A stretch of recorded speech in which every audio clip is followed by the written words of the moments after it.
ভাই কি অবস্থা, ভালো আছেন? হ্যাঁ, তুমি কেমন আছো? এই তো ভালো, এই যে আপনার অফিসে চলে আসলাম। এই যে এটা হলো রিজার্ভের অফিস। তো আমি পরে গ্রুপে দিয়ে দিবনে। আমাদের যে আমি খুব ব্যস্ত মানুষ, তুমি এখন দেখতে আছে। তো চলে আসলাম মনের টানে রেজা ভাইয়ের কাছে। তো আশা করি রেজা ভাই খুব ভালো আছে এখন, কর্মজীবনে ব্যস্ত হয়ে গেছে, নাহলে আইএলস হয়তো করতো। আর আমি তো বলছিলাম রেজা ভাই যদি আইএলস করে তাহলে তো আমি করতামই। ব্যাপারটা রেজা ভাইয়ের উপরে ডিপেন্ড করে।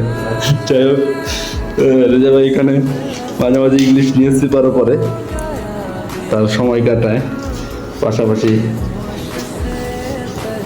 এই শীতের মধ্যে ভাই আবার এসে ছেড়ে রাখছে। তো ভাই একটা তো মানুষই বুঝেলি তো, শীত গরম কোনো কিছু পাত্তা নেই তার কাছে, তার মতন সে লাইফ চালায়। ঠিক আছে সবাই, ধন্যবাদ, ভালো থাকবেন।